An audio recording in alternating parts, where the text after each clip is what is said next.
A mí me tocó, vamos a explicar la provisión 7 del libro de Conciencia Histórica 1 por el autor Alberto Ortiz Acevedo Fernando Ayala Reza.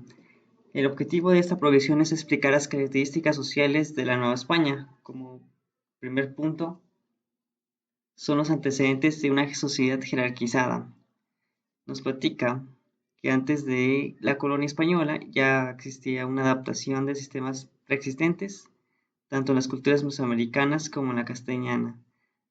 De esta manera, estaban los grupos, se contaba con los mexicas, quienes tenían un sistema jerárquico establecido, donde tenían un más igual, un mexica que tenía que acatar órdenes, no podía mandar nadie más que un más igual. Y por otro lado, había un pillín, que era un mexica que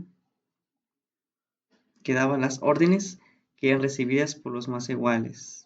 Y el poder no descendía de una familia, y el poder ascendía por una familia, algo similar a lo de la corona española, así que hay características similares. Este sistema jerárquico ya existía, solo que los españoles lo transformaron a su favor y lo fusionaron con sus nuevas innovaciones y estructuras castellanas. El siguiente punto es la jerarquización de Nueva España. Ya conquistado México, ya conquistado gran continente americano, Nueva España establecía su poder en un representante como el rey, el cual todos los pobladores, desde el noble hasta el más poderoso campesino más humilde, le tenía que rendir pasaje. Esto se define como fidelidad y dependencia.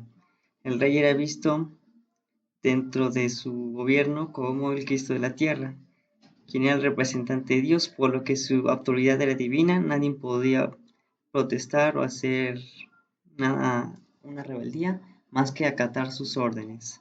Algo similar, como lo dice en el libro, a las relaciones familiares, donde el padre era quien mandaba en el hogar, pues era el rol que tenía el rey en su reino. Luego, aparte del rey, existía otra institución que se le conocía como el Real Consejo de Indias.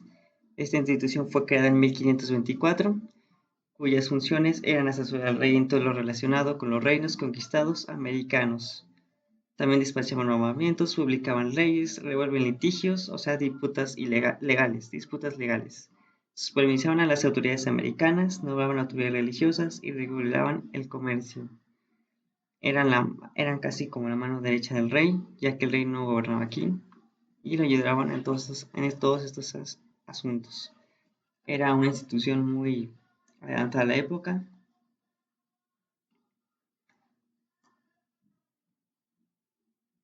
Luego estaba el virrey. El virrey está después del Consejo de Indias, se encontraba en autoridad el virrey, quien fue una persona designada por el rey para gobernar en su nombre y además administrar sus posesiones y rutas.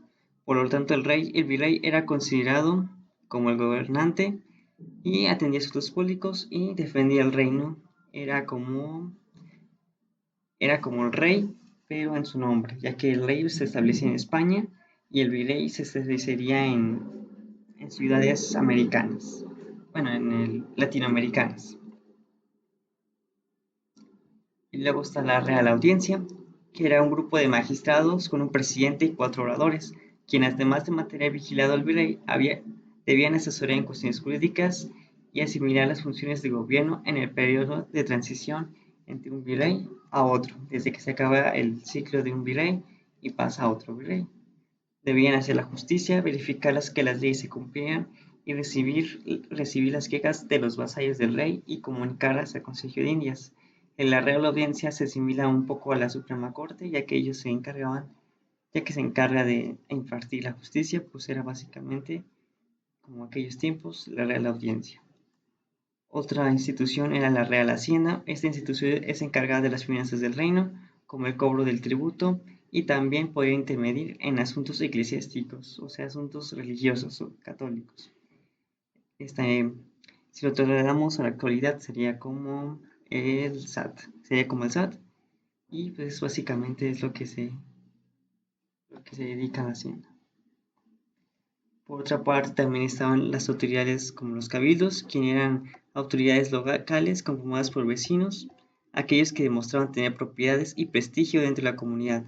A los cabildos les tocaba solucionar y normar todo lo que se refiere a la vida cotidiana de una ciudad o villa. Se les consideraba como una institución de gobierno local y tenían el importante propósito de defender los intereses de sus habitantes ante otras autoridades. Por su parte, los pueblos indios también contaban con sus propias autoridades locales que se organizaban en cabildos llamados cuerpos de república. Básicamente, los cabildos eran grupos de personas con influencias socioeconómicas importantes, ya que contenían propiedades y tenían una buena posición económica. Eso les da influencia para también protestar o ser autoridades en sus pequeñas localidades.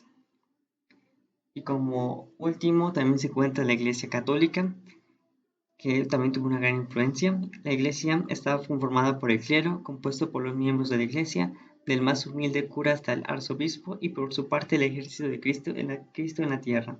Recibían ciertos privilegios, por ejemplo, eran juzgados por sus propios tribunales, estaban exentos de tributo, gozaban del prestigio social, debían ser muy respetados por los otros estamentos, estaban facultados por realizar cobros para el mantenimiento de la iglesia, además de contar influencia política.